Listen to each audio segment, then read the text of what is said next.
ekspresi Anies Baswedan terlihat senang diteriaki Presiden oleh pendukungnya saat keluar dari gedung MK. Anies Presiden! Anies Presiden! Lawan Anies! Melihat dari akun Dira Kamis 28 Maret 2024, Anies tampak tersenyum bergaya seperti Presiden setelah sidang perkara sengketa Pilpres di MK. Namun sepertinya satu-satunya jalan agar Anies jadi Presiden harus tanpa Prabowo Gibran. Ganjar pun meminta pemilu diulang tanpa Prabowo. Tapi yang jadi pertanyaannya, benar kata pengamat ya, pemilu mau diulang berapa kali pun tetap Prabowo bakal menang. Maaf ya, dipilih oleh sang pemilik rezim, bukan rakyat. Aku rakyat, aku milih Pak Prabowo. Aku gak sendirian guys, banyak rakyat-rakyat yang lain nih yang milih Pak Prabowo. Coba komen di sini. Keabsahan Gibran, sebut saja yang sekarang dipersoalkan. Kenapa tidak dipersoalkan? Pada waktu beliau itu diterima di pendaftaran, kenapa nggak dipersoalkan? Padahal kalau itu dipersoalkan, clear masuk dalam sengketa proses. Penyelesaiannya mesti dilakukan di Bawaslu. Soalnya sekarang Bang Henry, apakah Bang Henry dan teman-teman menghitung apa konsekuensi dari hak itu tidak digunakan?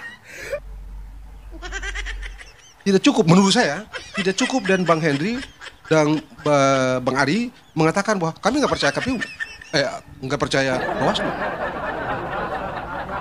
Suka atau tidak suka, ini adalah cara negara memberi proteksi terhadap hak orang yang kemungkinan mengalami kerugian dari tindak tanduk penyelenggara pemilu. Kenapa proteksi itu, hak yang sudah diberikan sebagai constitutional remedy itu tidak digunakan oleh abang berdua? Kita sekarang melintasi Pak Presiden terpilih, Pak Prabowo. Mari kita sapa. 3, 2, 1. Iwan Tarigan jubir timnas Anies Caimin ngelawak. Kami berharap jangan sampai nanti Bapak Hotman Paris menangis dan Bapak Otto Hasibuan masuk kamar gak keluar-keluar lagi karena kalah di sidang sengketa Pilpres di MK. Aduh, Bang Iwan Tarigan, top memang abang ini, top. Ya.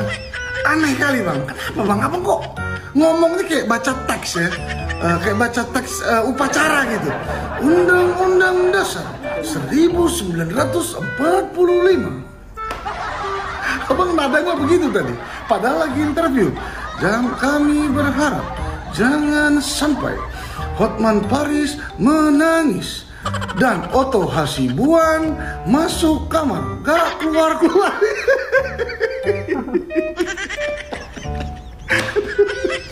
Aduh, memang ya, capresnya, cawapresnya, timnasnya, semua funny, lucu-lucu. Lagian kawan-kawan, saya sangat sependapat dengan Bang Hotman yang bilang permohonan mereka cengeng. Karena apa? Dari awal ya, pemberian nomor urut 1, 2, dan 3, terus juga masa kampanye yang panjang, debat capres-cawapres yang panjang sekali. Mereka nggak minta kan sedikit pun untuk Mas Gibran didiskualifikasi. Tiba-tiba kalah sekarang, minta pemilu diulang tanpa Mas Gibran. Aduh, udahlah. Bang Iwan Tarigan ini kan sebagai juru bicara, ya bicaralah pada Pak Anies, terus Caimin dan semua tim. Ya udah, jangan lagi begini ya, nanti boro-boro menangis yang kalian dapat. Praktek yang meresahkan, di mana aparat daerah mengalami tekanan, bahkan diberikan imbalan untuk mempengaruhi arah pilihan politik, serta penyalahgunaan bantuan-bantuan dari negara, bantuan sosial yang sejatinya diperuntukkan untuk kesejahteraan rakyat, malah dijadikan sebagai alat transaksional untuk memenangkan salah satu. Bapak, oh ternyata belum selesai ya Pak. Oh oke deh kalau kayak gitu ya. Izinkan saya sebagai rakyat untuk menanggapi video Bapak nih ya Pak ya. Dari video tadi saya lihat nih Bapak lebih ke curhat kayaknya ya Pak. Sumpah, Bapak tuh kayak curhat gitu. Tidak membeberkan bukti kecurangan dari 58% suara. Nah ini ya, Angka itu hanya memutuskan angka-angka yang tidak benar dari hasil pemilu Bapak. Bukan dia curhat soal nepotisme, bansos, dan lain-lain. Mohon maaf ya Bapak, itu mah kewenangan Bawaslu, bukan wewenang MK. Ya, gimana mau dikabulkan sama MK Pak? Karena bukan pada tempatnya. Oh iya, sama satu lagi nih ya Pak, harus total dong Pak dalam hal apapun ya. Ditanya siapa saja nama saksinya, berdalih takut saksi itu terintimidasi karena namanya nanti akan bocor ke publik. Total dong Pak, kasih aja datanya ke MK, sampai MK bilang insya Allah sama kami nggak akan bocor kok. Sampai dibilang kayak gitu loh. Iya. Kasih aja coba Pak, total siapa? Dan kalau kita tarik mundur ke tahun 2014 yang dimana selisihnya itu cuma kurang lebih 6% atau 8 juta suara. Padahal sudah melontarkan bukti, tapi tetap aja itu belum cukup untuk menggugurkan suara yang unggul. Nah ini 01 sama 03 yang dimana selisihnya sama 02 itu seminim-minimnya 35% atau 50 juta suara. Mustahil Bapak, apalagi minta 2 putaran. Kalau kata saya mah udah Pak, legowo aja. Ya udah Pak, udah. Terima aja kekalahan. Dan satu lagi nih Pak, jangan lukai hati rakyat yang memang ingin Pak Prabowo menjadi presiden atau pemimpin negara ini.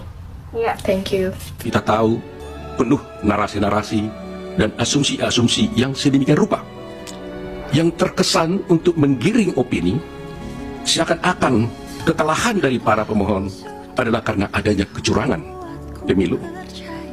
Narasi-narasi yang dikembangkan dan yang dibangun seakan-akan rakyat memilih Prabowo Gibran adalah karena kecurangan dan karena adanya bansos. Terus terang, hal ini sangat menyakitkan dan melukai hati masyarakat Indonesia. Betul. Dan menafikan hak mayoritas rakyat Indonesia untuk menentukan pilihannya dengan bebas. Karena rakyat Indonesia memilih Prabowo Gibran sebagai presiden karena mereka mencintai dan menginginkan Prabowo Gibran sebagai presiden dan wakil presiden Republik Indonesia. Pilihan tersebut dilakukan oleh rakyat Indonesia berdasarkan hati nuraninya. Jadi, kalau dituduhkan dan rakyat dituduh memilih karena adanya bansos, karena adanya kecurangan, itu melukai hati rakyat mayoritas Indonesia yang memilih Prabowo Gibran sebagai presiden dan wakil presiden yang mereka cintai. Yang kedua, pemilu kali ini adalah pemilu yang paling damai dan tentu paling baik, bukan paling buruk seperti yang disampaikan oleh para pemohon.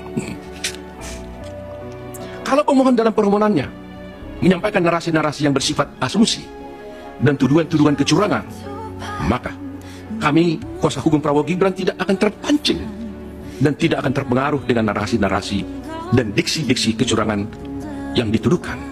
Tetapi kami akan tetap berpegang teguh kepada prinsip-prinsip kejujuran, profesionalisme, sehingga kami akan memberikan analisa juridis untuk membantah dalil-dalil pemohon. Dan kami akan membantah dalil-dalil pemohon tersebut tidak dengan narasi-narasi yang asumsi dan asumsi-asumsi, tidak akan menggiring opini. Kami akan sampaikan secara jelas dengan argumentasi hukum disertai dengan bukti-bukti yang nyata. Ketiga, bahwa kita tahu perkara ini seharusnya tidak diajukan ke MK, melainkan ke Bawaslu, karena isi permohonan tidak sesuai dengan ketentuan Undang-Undang khususnya pasal 475 Undang-Undang Pemilu, sehingga dapatlah dikatakan permohonan pemohon tersebut adalah salah kamar. Dikutip juga petitum pemohon juga tidak sesuai dengan hukum acara yang berlaku di Mahkamah Konstitusi. Karena kita lihat petitum pemohon telah menyasar kemana-mana, sehingga terkesan permohonan tersebut, petitum tersebut seperti petitum sapu jagat.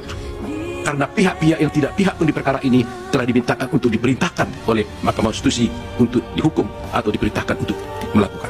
Terakhir, kalau pemohon menuduh ada kecurangan atau pelanggaran pemilu, dan hal itu kami nyatakan tegas dalam persidangan ini, bahwa kami sebagai kuasa hukum Prabowo Gibran dan Prabowo Gibran menyatakan dengan tegas dan membantah hal itu tidak benar. Tetapi justru para pemohonlah, pihak pemohonlah yang melakukan kecurangan tersebut, dan kami akan buktikan di dalam persidangan ini nantinya.